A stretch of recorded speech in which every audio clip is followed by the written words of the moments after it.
하나님의 영원한 경륜을 수행하기 위한 인간 역사 안에서의 하나님의 움직임, 하나님의 영원한 경륜을 수행함을 위한 사람의 역사 안에 있는 그분의 움직이심.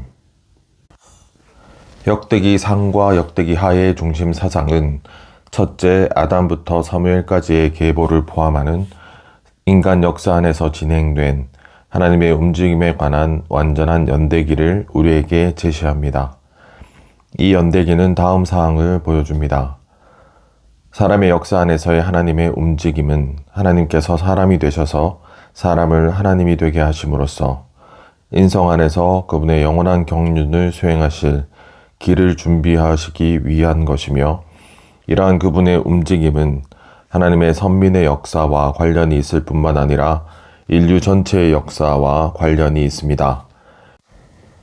사무엘기와 열왕기는 하나님께 선택받은 백성을 중점적으로 보지만, 역대기상과 역대기하는 인류 전체를 중점적으로 봅니다. 따라서 사무엘부터가 아니라 아담부터 시작하여 그리스도께 이르는 계보가 필요한데, 이러한 계보는 마태복음 1장에 제시된 그리스도의 계보와는 일치하지 않지만 누가복음 3장에 기록된 그리스도의 계보와는 일치합니다. 마태복음 1장의 조망은 이스라엘에 국한된 좁은 조망이고, 누가복음 3장의 조망은 인류 전체를 포함하는 넓은 조망입니다. 이것은 하나님의 체현으로서 장차 오실 그리스도께서 하나님께 선택받은 한 족속을 위한 분만이 아니시라 하나님께서 창조하신 인류 전체를 위한 분이심을 보여주는 분명한 증거입니다.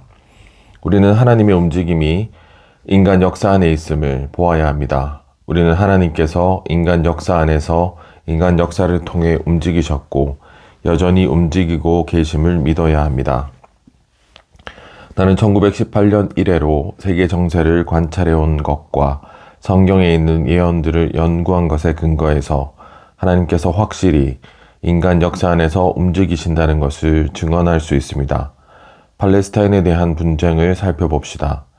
좋은 땅의 지주, 좋은 땅의 합법적인 주인은 누구입니까? 이스라엘입니까? 아랍 국가들입니까? 하나님께서 팔레스타인의 지주이시며 오직 그분만이 이 땅에 관한 문제를 해결하실 수 있습니다. 나는 정치가들이 좋은 땅의 소유권을 놓고 협상하고 있는 동안 주님께서 하늘들에서 웃고 계신다고 믿습니다. 주 예수님께서 곧 다시 오셔서 이 문제를 정리하실 것입니다. 그분께서 오셔서 세상 정치자들에게 이렇게 말씀하실 것입니다. 이것은 너희의 일이 아니라 나의 일이다. 역대기 상과 역대기 하에 있는 연대기는 인간 역사 안에서 진행된 하나님의 움직임이 하나님께서 사람이 되셔서 사람을 하나님이 되게 하심으로써 인성 안에서 그분의 영원한 경륜을 수행하실 길을 준비하기 위한 것임을 보여줍니다. 이것이 성취되지 않는다면 오늘날 세계 정세의 문제는 해결될 길이 없습니다. 이 땅에 있는 모든 문제는 한 가지를 기다리고 있습니다. 즉 수많은 사람들이 하나님 사람들이 되는 것을 기다리고 있습니다. 이 문제는 하나님의 선민인 이스라엘의 역사와 관련이 있을 뿐만 아니라 인류 전체의 역사와 관계에 있습니다. 에베소서 1장 4절은 우리 모두가 창세전에 하나님께 선택받았다고 말합니다. 주님을 찬양합니다. 주님께서는 창세전에 그리스도 안에서 우리를 선택하셨습니다. 이 세상에는 사람이 해결할 수 없는 여러 근본적인 문제가 있습니다.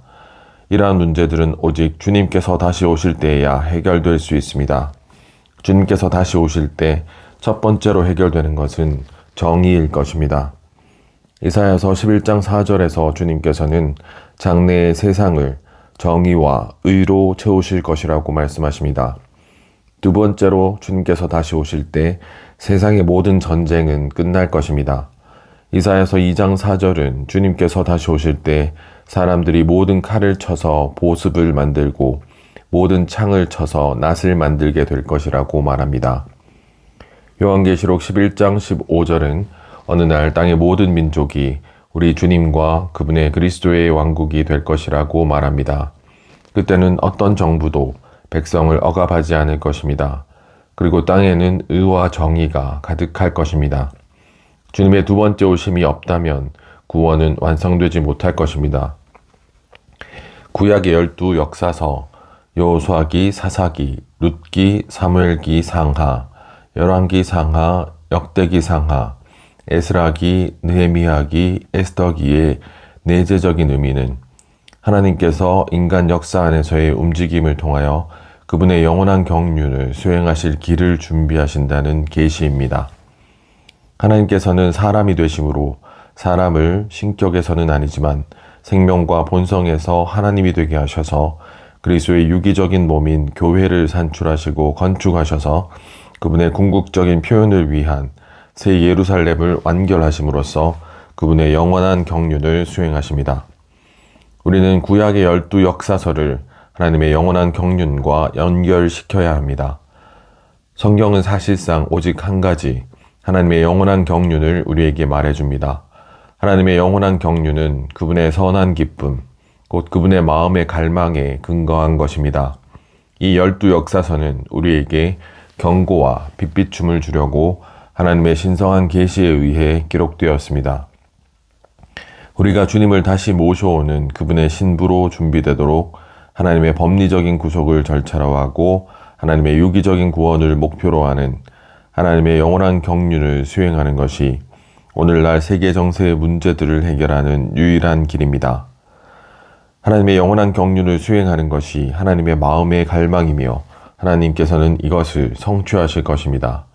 주님의 두 번째 오심이 불공정, 전쟁, 질병, 기근, 교육, 죄악된 제도, 모든 창조물의 괴로움, 땅에 있는 정부들 등과 같은 세상의 모든 문제를 해결할 것입니다.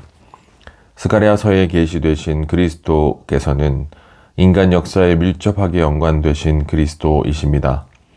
처음 6장은 그분께서 페르시아 제국에 연관되심을 계시하고 나중 6장은 그분께서 헬라 제국과 로마 제국에 연관되심을 계시합니다.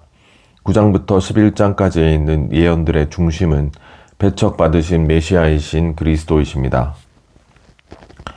12장부터 14장까지에서 그리스도께서는 다시 오셔서 이스라엘뿐만 아니라 온 세상을 다스리는 왕으로서 왕좌에 앉으실 메시아로 계시되십니다. 그분의 첫 번째 오심은 겸손하고도 친밀한 것이었습니다. 그러나 그분의 두 번째 오심에는 능력과 권위가 함께할 것입니다. 스가랴서 9장 9절은 그리스도께서 우리를 위한 구원을 가지고 의로운 방식으로 오실 것이며 나귀, 심지어 나귀 새끼를 타실 것임을 계시합니다. 이 절은 사복음서에서 예수 그리스도께서 마지막으로 예루살렘에 들어가셨을 때 성취되었습니다. 그분께서는 왕으로서 오셨지만 위풍당당한 말이 아닌 나귀를 타신 낮아지신 왕, 겸비하신 왕으로 오셨습니다. 스가랴서 11장 12절과 13절은 이스라엘의 합당한 목자이신 메시아께서 미움받으시고 공격받으시며 배척받으시고 노예 몸값인 은 30에 팔리셨음을 계시합니다. 여기에 예언된 것은 복음서들에서 성취되었습니다. 주 예수님께서는 로마 제국의 통치 아래서 팔리셨고 로마 통치자들에게 심판받으셨습니다. 스가랴서 11장 12절은 이렇게 말합니다. 내가 그들에게 말하였다. 너희가 좋게 여기면 내 품삯을 주고 그러자 그들은 내 품삯으로 은 30을 달아주었다. 이것은 그리스도께서 미움받으시고 공격받으시며 배척받으시고 팔리셨음을 분명하게 가리킵니다. 12절과 13절을 이해하려면 또한 누가 은을 주었고 누가 그 은을 여호와의 집 안으로 던졌는지를 알고자 한다면 우리는 사복음서를 연구해야 합니다. 여호와의 동료이신 그리스도께서는 하나님께서 보내신 목자로서 이스라엘 자손에게 오셨습니다. 그러나 그분은 그들에게 공격받으시고 죽으셨습니다.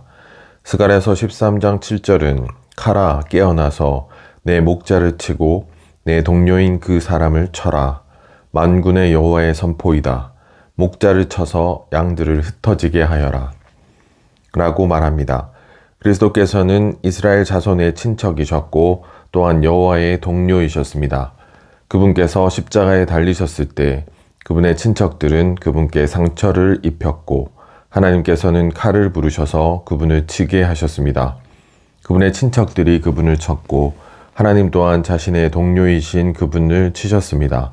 그리스도께서는 바로 그러한 상황 가운데 계셨습니다. 마태복음 26장 31절에서 주 예수님께서는 목자를 치는 것에 관한 스가랴서 13장 7절의 말씀을 인용하셨습니다. 목자를 친다는 것은 목자를 공격한다는 뜻입니다. 상을 세우신 직후에 주 예수님께서는 자신이 공격당하실 것과 양들인 제자들이 흩어질 것을 말씀하셨습니다. 스가랴서 13장 6절은 계속하여 이렇게 말합니다. 누가 그에게 그대의 두 팔 사이에 있는 상처들은 어떻게 된 것이요? 라고 하면 그는 나를 사랑하는 사람들의 집에서 입은 상처들이요 라고 할 것이다. 이스라엘 자손은 그분을 죽였지만 그분은 그들의 행위를 자신을 사랑하는 사람들이 상처를 입힌 것으로 여기셨습니다. 이것은 매우 달콤한 말입니다.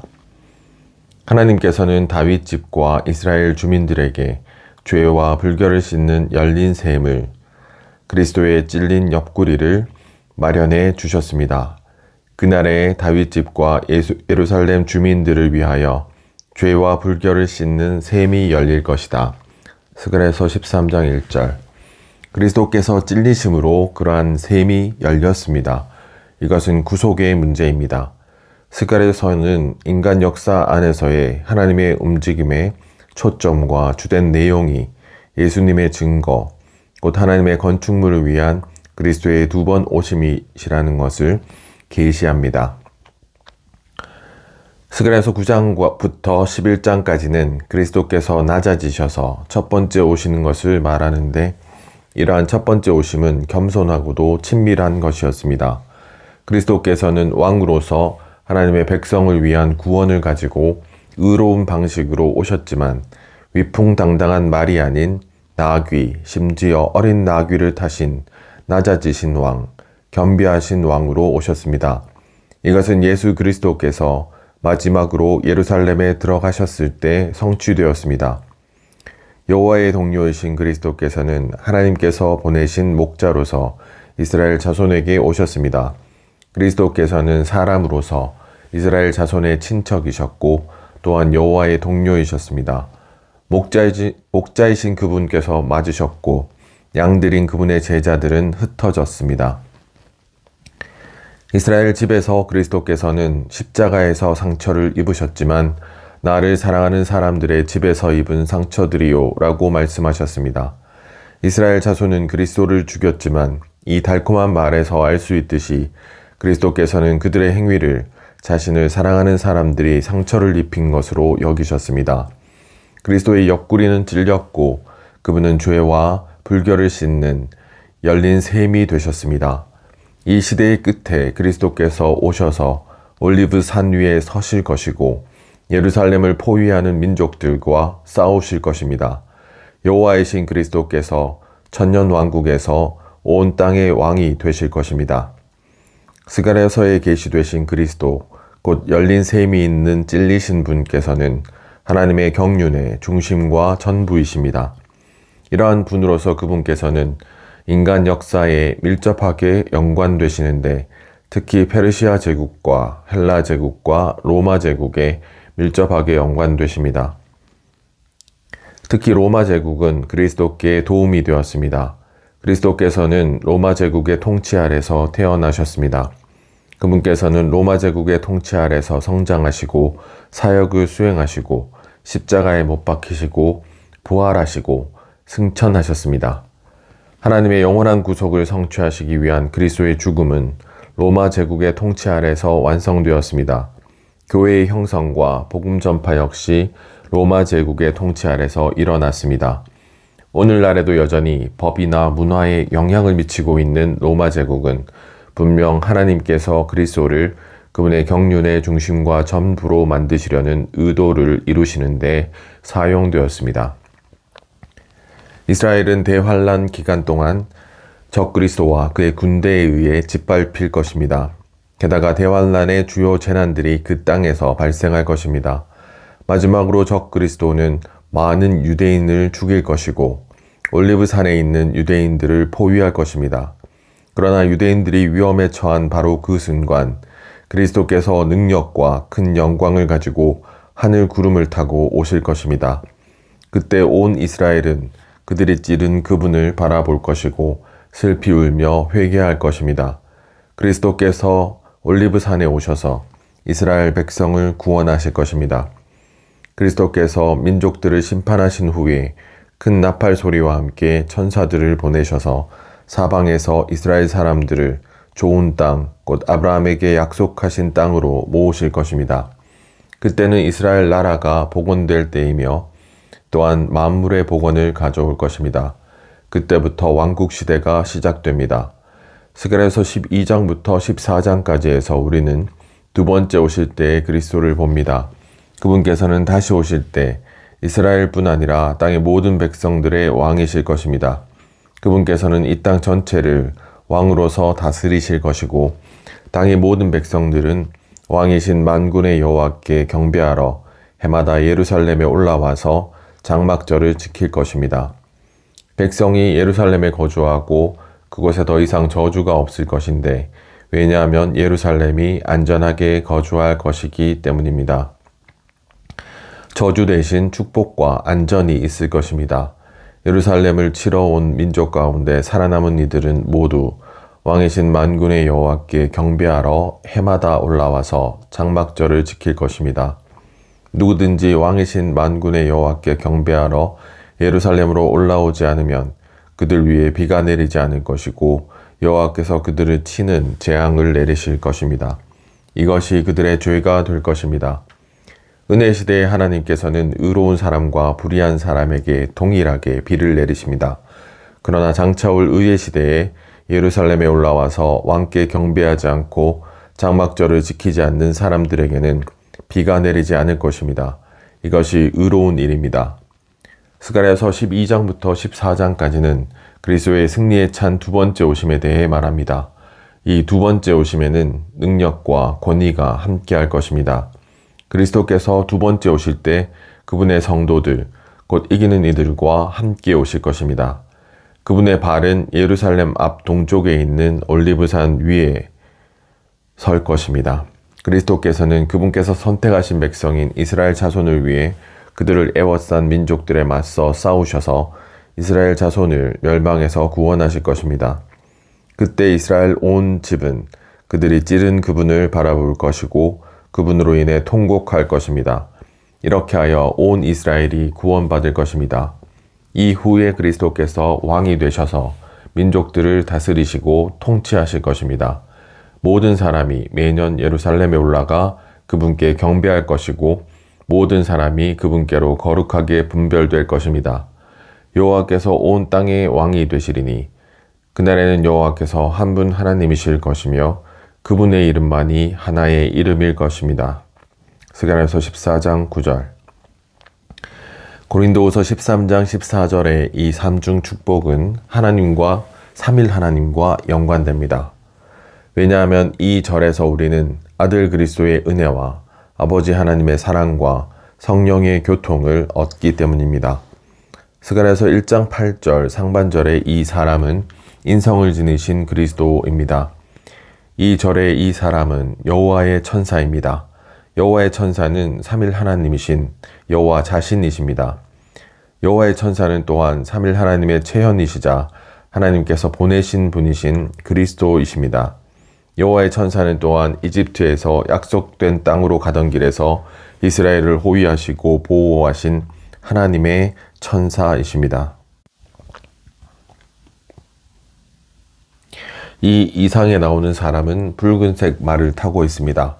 여기서 붉은색 말은 그리스도께서 자신의 피를 흘리심으로 이루신 구속 안에서 신속하게 움직이시는 것을 상징합니다.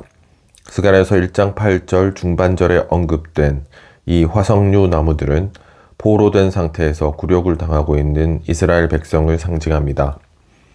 포로된 이스라엘은 골짜기의 가장 낮은 곳에 있었고 그리스도께서는 그들을 위해 무엇이든 신속하게 행하실 준비가 되어 있으셨습니다. 붉은색 말 위에 계신 분이신 그리스도께서는 포로된 이스라엘 백성을 돌보는 보호자이셨습니다. 그분 뒤에는 붉은색 말과 젓갈색 말과 흰색 말이 있었다. 스가랴서 1장 8절 하반절. 이것은 그리스도의 구속, 붉은색 말이 회개한 이스라엘, 젓갈색 말을 인도하여 하나님께 신속하게 의롭게 되고 받아들여지게 함을 흰색 말을 의미합니다. 붉은색이라는 표현은 구속을 가리키며 젓갈색은 혼합을 가리킵니다.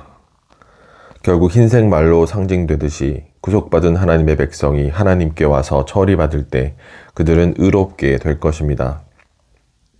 스가랴서 1장 18절부터 21절까지에서 우리는 내 뿔과 내 장인에 대한 이상을 봅니다. 내가 눈을 들어보니 내 뿔이 있었다. 나는 나와 말하던 천사에게 말하였다. 이것들은 무엇입니까? 그가 나에게 말하였다. 이것들은 유다와 이스라엘과 예루살렘을 흩어버린 뿔들입니다. 스가랴서 1장 18절에서 19절.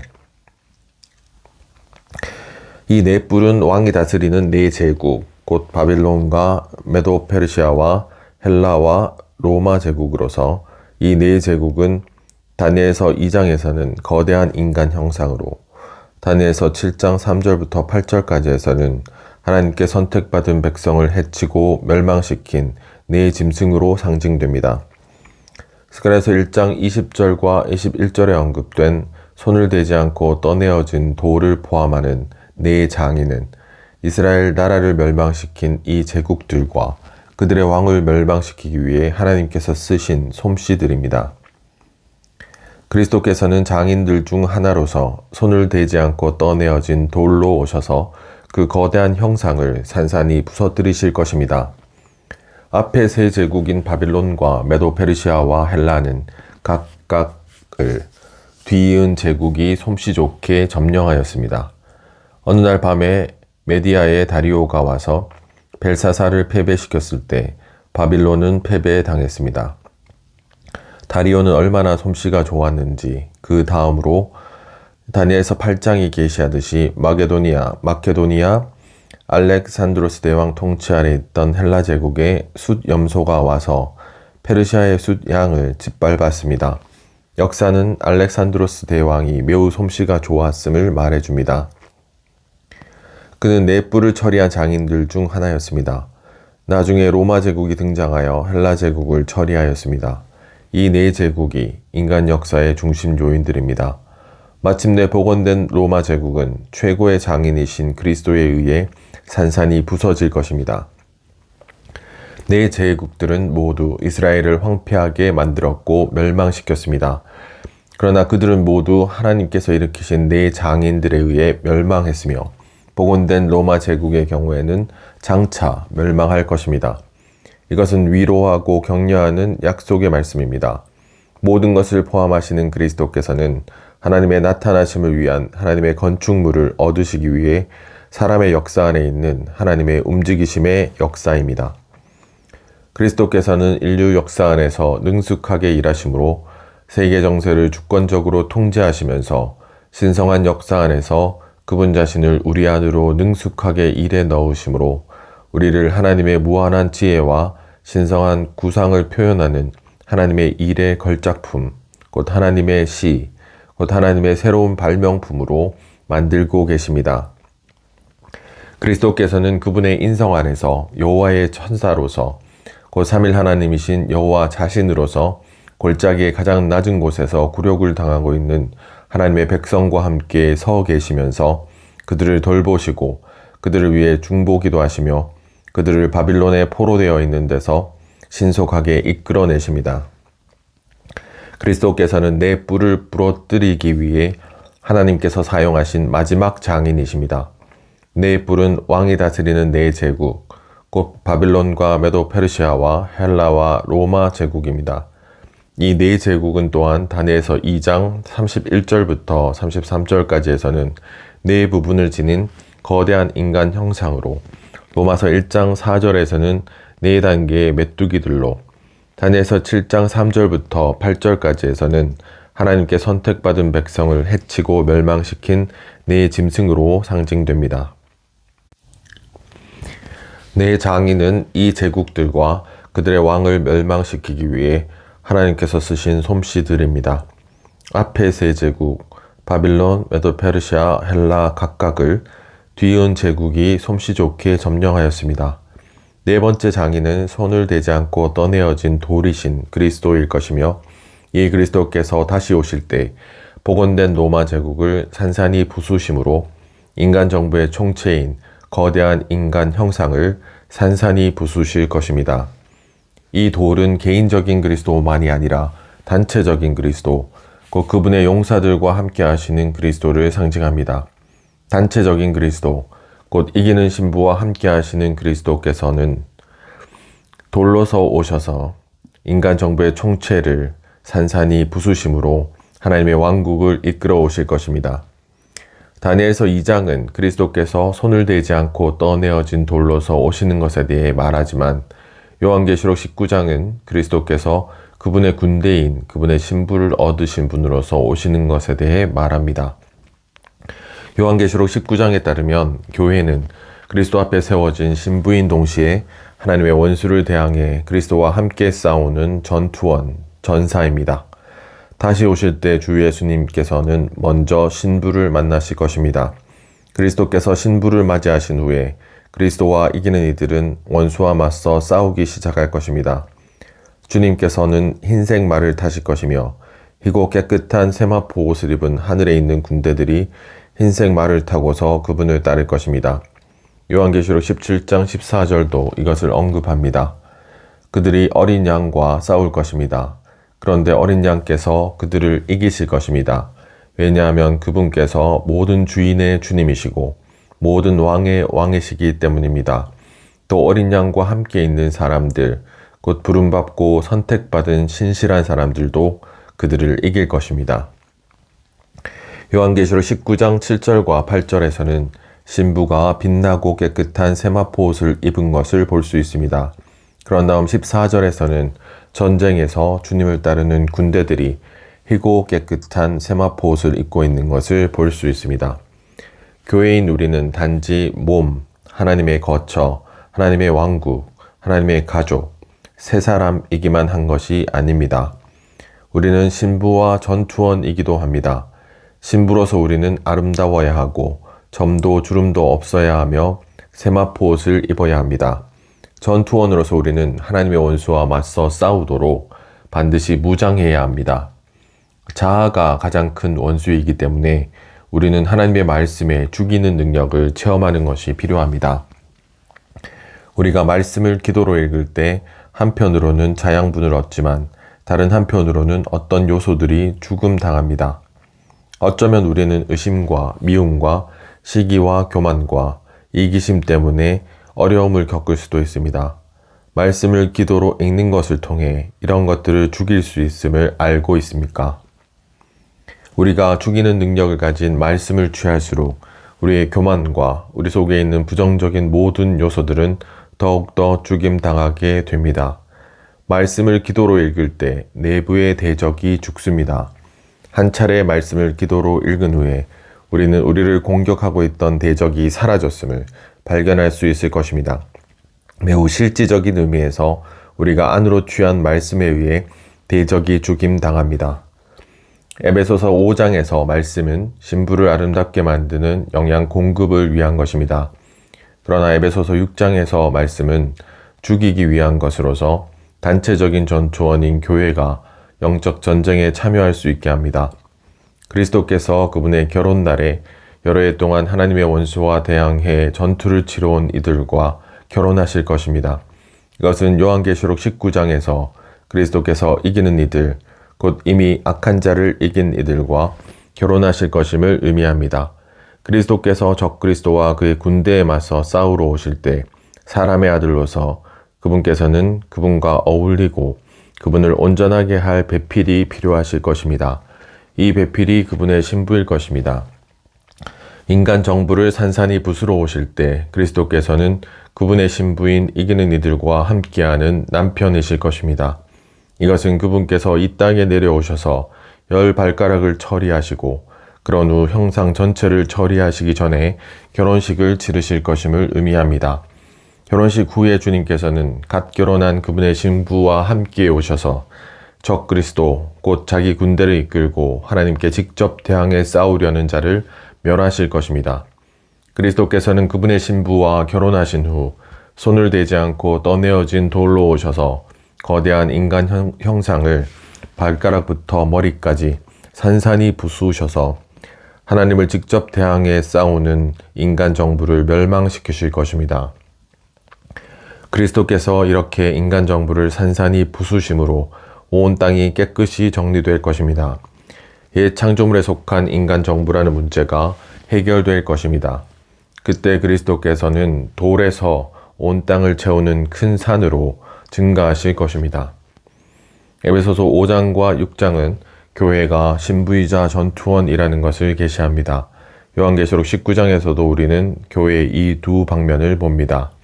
인간 역사 안에서의 하나님의 움직임인 신성한 역사 안에서 신부가 되기 위해서는 우리에게 하나님의 아름답게 하는 말씀이 필요하며, 인간 역사 안에서의 하나님의 움직임인 신성한 역사 안에서 전투원이 되기 위해서는 하나님의 죽이는 말씀이 필요합니다.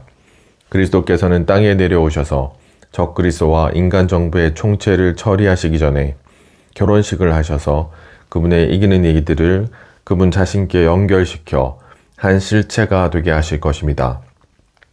이처럼 그리스도께서는 그 영, 곧 과정을 거치시고 완결되신 삼일 하나님으로서 신부, 곧 과정을 거치고 변화된 세 부분으로 된 사람인 교회와 결혼하실 것입니다. 결혼식 후에 주님께서는 갓 결혼한 그분의 신부와 함께 오셔서 적 그리스도, 곧 자기 군대를 이끌고 하나님께 직접 대항해 싸우려는 자를 멸하실 것입니다. 하나님의 말씀이신 주 예수님께서는 그분의 입의 숨으로 불법의 사람인 적 그리스도를 죽이실 것이고, 직접 오셔서 나타나심으로 그를 제거하실 것입니다. 그리스도의 입에서는 예리한 칼이 나오는데 그것들은 민족들을 치기 위한 것입니다. 하나님께서는 인간 정부를 산산이 부수신 후에 온 우주를 깨끗이 청소하실 것입니다.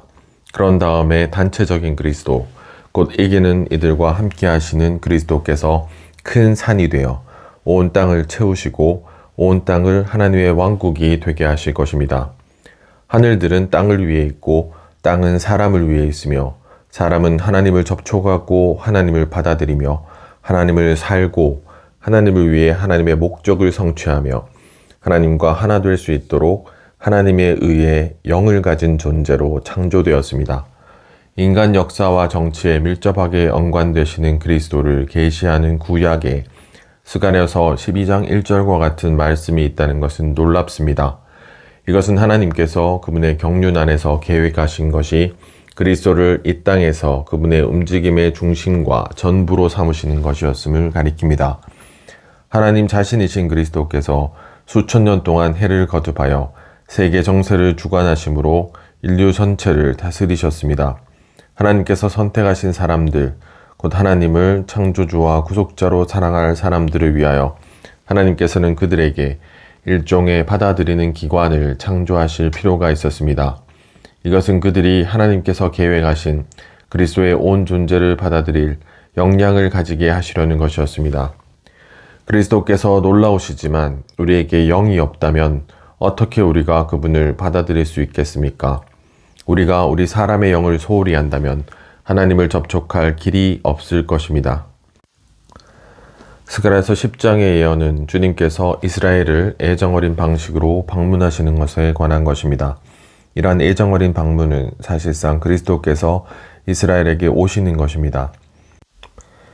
봄빛 때에 여호와 곧 번개를 만드는 여호와에게 비를 구하여라. 그가 그들에게 소나기를 내려 각 사람에게 밭에 푸성귀를 주리라. 스가랴서 10장 1절. 더 많은 비를 구한다는 것은 더 많은 복을 구하는 것입니다. 따라서 주님께서는 이스라엘 자손에게 그분께서 그들을 은혜롭게 대하실 때 복을 더 많이 구하라고 격려하십니다.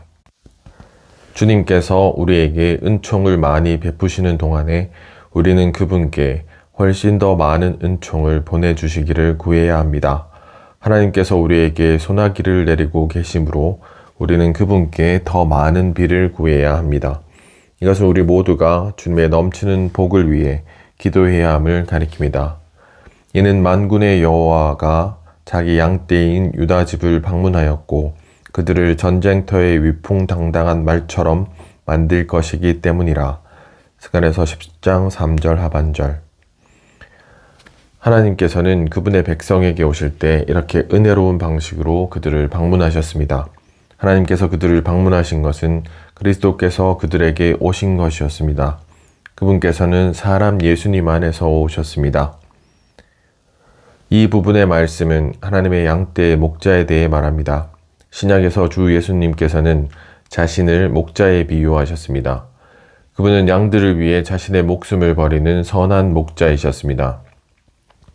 그분께서는 그분의 양떼를 방문하심으로써 그들을 위풍당당한 말처럼 만드십니다. 우리는 양입니까? 아니면 위풍당당한 말입니까? 우리는 모두 전진하여 더 이상 양이 아닌 위풍당당한 말이 되어야 합니다. 목자가 만지신 후에 약한 양들은 모두 위풍당당한 말이 될 것입니다. 스가랴서 10장 8절부터 12절까지는 주님께서 이스라엘을 애정어린 방식으로 방문하신 것에 더 전진된 방면들을 계시합니다. 8절에 언급된 주님의 휘파람은 날카롭지 않고 온화하고 부드러우며 어느 정도는 새의 노랫소리와 같습니다. 우리가 아침 부흥의 시간을 가지는 동안 주님께서는 자주 우리에게 휘파람을 부셔서 우리를 그분께로 부르고 모으십니다. 내가 여호와 안에서 그들을 강하게 하리니 그들이 그의 이름 안에서 행하리라. 여호와의 선포이다. 스가랴서 10장 12절. 여기에서 내가는 여호와이며 여호와께서 그분의 백성을 그분 자신 안에서 강하게 하실 것임을 가리킵니다. 그러면 그들은 그분의 이름 안에서 행할 것입니다. 어떤 사람의 이름 안에 있다는 것은 그 이름의 실제인 그 사람의 인격과 하나가 되었다는 것입니다. 하나님의 이름 안에 있는 것은 우리의 매일의 행함에서 하나님의 이름 안에서 살고 행하며 처신함으로써 하나님과 하나 되는 것입니다. 종종 우리가 이러한 애정어린 방문을 누린 후에 우리의 상황이 바뀝니다. 그분께서 방문하셔서 우리에게 더 많은 복을 구하라고 격려하십니다. 우리는 그렇게 담대하거나 견고하지 않습니다. 그러나 주님께서 우리를 방문하셔서 애정어린 방식으로 만지시면 우리는 강하게 되어 싸우는 위풍당당한 말들이 됩니다. 결국 주님께서 우리를 그분 자신 안에서 강하게 하셔서 그분의 이름 안에서 행하게 하십니다. 하나님의 영원한 경륜을 수행하기 위해 인간 역사 안에서 하나님의 움직임을 완수하는 길은 우리의 영을 사용하여 7배로 강화되신 영이신 그리스도를 체험하고 누리는 것입니다. 스가랴서 1장 3절은 너희는 나에게로 돌아오라. 만군의 여호와의 선포이다. 그러면 내가 너희에게로 돌아가겠다. 만군의 여호와의 말이다. 라고 말합니다. 우리는 우리의 영을 사용하여 온 마음으로 주님께 돌아가야 합니다. 이것은 하나의 원칙을 세우는데 바로 우리가 반드시 먼저 주님께 돌아가야 하고 그럴 때 주님께서 우리에게 돌아오신다는 것입니다. 스가랴서 12장 1절은 이스라엘에 관한 여호와의 부담의 말씀이다. 여호와 곧 하늘들을 펼치시고 땅에 기초를 놓으시며 사람 안에 영을 지으시는 분께서 이렇게 선포하신다 라고 말합니다. 하나님께서는 창조를 통해 결정적이고도 똑같이 중요한, 동일하게 중요한 3가지 항목들, 곧 그 하늘들과 그 땅과 또 사람의 영을 창조하셨습니다. 하늘들은 땅을 위해 있고 땅은 사람을 위해 있으며 사람은 하나님을 접촉하고 하나님을 받아들이며 하나님께 경배하고 하나님을 살며 하나님을 위해 하나님의 목적을 성취하고 하나님과 하나 될 수 있도록 하나님에 의해 영을 가진 존재로 창조되었습니다. 사람의 존재에서 다스리는 중심과 가장 두드러진 부분은 사람의 영이어야 합니다. 자신의 영의 다스림과 통제를 받는 사람이 영적인 사람입니다. 스가랴서는 우리에게 우리 사람의 영에 온전히 주의를 집중하라고 명령합니다. 그럴 때 우리는 이 책에 계시되신 그리스도를 받아들이고 그분에 관하여 이 책에 계시된 모든 것을 이해할 수 있습니다. 우리는 7배로 강화되신 영이신 그리스도를 다음의 방면들에서 누려야 합니다. 그리스도께서는 손에 측량줄을 가지고 계신 사람으로서 하나님의 왕국을 위해 하나님의 백성을 시험하고 심판하며 조사하고 소유하시기 위하여 그들을 측량하고 계십니다. 내가 예루살렘을 둘러싼 불성벽이 되고 성 안에 영광이 될 것이기 때문이다. 여호와의 선포이다. 스가랴서 2장 5절. 예루살렘 성벽과 그 안의 영광이 여호와 그분 자신이시라는 것은 그리스도이신 여호와께서 예루살렘 둘레에서 예루살렘의 보호가 되시고 예루살렘 중심에서 예루살렘의 영광이 되심을 가리킵니다. 이것은 하나님의 경륜 안에서 그리스도께서 중심과 전부이심을 보여줍니다. 오늘날 그리스도께서는 교회의 중심에서 영광이시고 또한 교회를 보호하시기 위해 교회 둘레에서 타오르는 불이십니다. 새 예루살렘에서 그리스도 안에 계신 삼일 하나님은 새 예루살렘의 중심에서 영광이 되실 것이고 이 영광은 투명한 성벽을 투과해 빛남으로써 새 예루살렘을 보호하는 불이 될 것입니다. 그리스도께서는 만군의 여호와에 의해 보내어지신 분이시자 보내시는 분이신 만군의 여호와로서 그분께 매우 소중한 그분의 백성을 돌보십니다. 누구든지 그분의 백성을 건드리는 자는 그분의 눈동자를 건드리는 것입니다. 그리스도께서는 한 목자로서 오셨고 두 지팡이들을 가지고 양떼를 목양하시는데 하나는 은총, 은혜라고 불리고 다른 하나는 결합, 묶음이라고 불립니다. 은혜는 우리가 하나님과 섞이기 위해 있고 묶음은 우리가 하나님 안으로 묶이기 위해 있습니다. 주님께서 우리에게 은총을, 호의를, 친절을 많이 베푸시는 동안에 우리는 그분께 훨씬 더 많은 은총, 더 많은 은혜, 더 많은 비를 보내주시기를 구해야 합니다. 목자이신 주님께서 방문하신 후에 하나님의 백성 가운데 있는 약한 양들은 모두 위풍당당한 말이 됩니다. 우리가 아침 부흥의 시간을 가지는 동안 주님께서는 자주 우리에게 휘파람을 부셔서 우리를 그분께로 부르고 모으십니다. 주님의 휘파람은 날카롭지 않고 온화하고 부드러우며 어느 정도는 한 새의 쥐저김과 같습니다. 주님께서는 그분 자신을 우리를 강하게 하셔서 주님께서는 그분 자신 안에서 우리를 강하게 하셔서 우리가 그분의 이름 안에서 행하게 하십니다. 인간 역사 안에 신성한 역사인 하나님의 움직임이 있을 때 새 창조물이 있습니다. 새 창조물은 바로 새 마음, 새 영, 새 생명, 새 본성, 새 역사, 새 완결이 있는 새 사람입니다.